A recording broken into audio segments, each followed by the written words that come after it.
Good evening, San Diego. I'm Chief Meteorologist Carlene Chavis, and thank you for tuning in for your CBS 8 Plus weather update.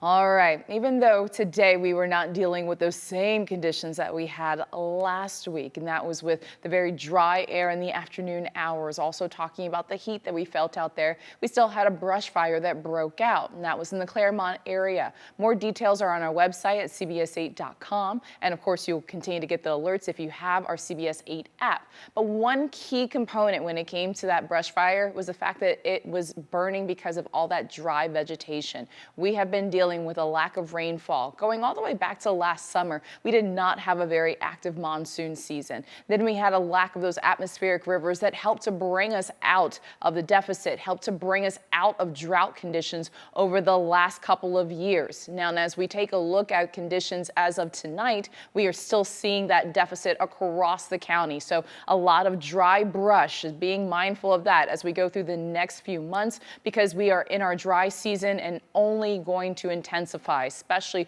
when you're talking about the lack of rainfall. So going into the dry season, still seeing a lot of those deficit numbers, anywhere between about 4.5 to 5, a little bit more than 6 inches. So we have been seeing that and its impacts across the county. Last week we had small vegetation fires that broke out, we had brush fires that broke out, and then adding to it the one in the Claremont area for today. So when we look across the county, that's where we're seeing that deficit. So we are going to be seeing this expand because, as mentioned, we are in our dry season. And so that is going to intensify with drought conditions being persistent and expanding even more with a lack of rainfall.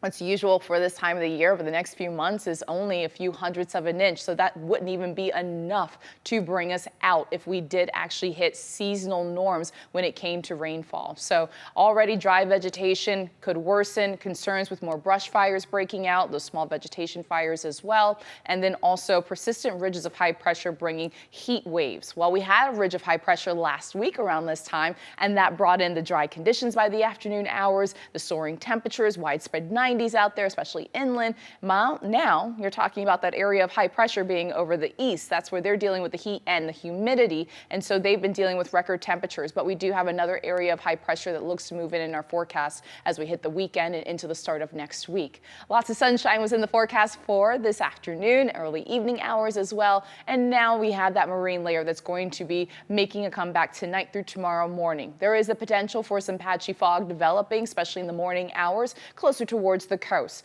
Temperature's been slowly warming up because of a low pressure system that moved in over the weekend. Hasn't really made a lot of movement in the past couple of days, so still holding on to that. But a ridge of high pressure building in from the south and the southeast, well, that's going to allow the warm up, and it's going to be more pronounced across the mountains as well as for the desert because of where that high pressure is coming from, as well as a lack of any cooler marine air. Have the low right now. That's what we're dealing with. And so that low moved in over the weekend. That allowed our temperatures to cool, getting away from those elevated fire weather concerns that we had for much of last week. As mentioned, more shallow marine layer, giving the potential for that patchy fog developing overnight. So we could see some of that reduced visibility down to about a mile or less at times. Also, temperatures would be in the 70s as well as the 80s for our Wednesday. So 70s really favoring the coast, and then you have those 80s, especially east of the 15. And so that allows our temperatures to be warming up. But here's the thing, we're still going to be a little below seasonal for this time of the year. So we have widespread 50s and also looking at some outliers out there when it comes to your overnight lows. 71 degrees for Borrego Springs, in the 40s for Campo as well as for Ramona. As mentioned, those widespread 50s across the mountains. You're also seeing that for Miramar as well as for La Mesa, but 60 degrees for downtown. The seasonal high for this time of the year for the inland valleys is 85 degrees. So falling short of seasonal by just a few degrees in some spots. You're talking 83 degrees tomorrow for Ramona, the same for Valley Center, 80 degrees for El Cajon. Now you also have the 60s and 70s right there along the North County coastline. You also have 72 degrees tomorrow for Vista, 74 degrees for Chula Vista, and 103 degrees for Borrego Springs.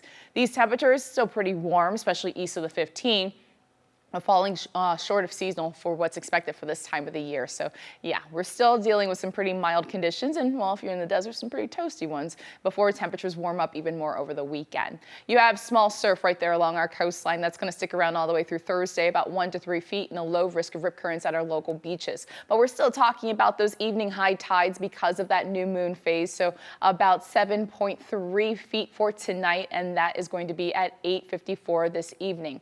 When we look at the next couple of nights, that's when we're still talking about the elevated pull. So that's because of that new moon phase that's going to take place for Wednesday, and so creating that extra pull and these higher than usual high tides in the evening hours upwards of about 7 feet all the way through Thursday night. When you look at your extended forecast for the next 7 days, you're locked into those 70s. Now, a little bit of a dip with temperatures, and that looks to be about 69 degrees by Thursday, but then those 70s do resume, and then we're looking at those continuing all the way into the start of next week. You have the low 80s across the inland valleys. Temperatures will be gradually warming up into the weekend with that expanding ridge of high pressure that I mentioned to you, bringing it back to seasonal by Sunday for the inland valleys, and then lots of sunshine in the forecast. So we're going to still see the morning cloud cover, then get to that afternoon sunshine. Across the mountains and the desert, that's where more of the heat is coming from, getting away from that marine influence, and also because that ridge of high pressure is coming in from the southeast. So as a result, the hottest temperatures are going to be for the mountains. Temperatures climbing into the weekend that bring us even back to temperatures that would be close to 90-degree marks. So you're seeing that on Sunday as well as into the start of next week for the mountains, and back to triple-digit heat for the desert, getting pretty close to 110 by Monday of next week. I hope you have a great night, and thanks for tuning in.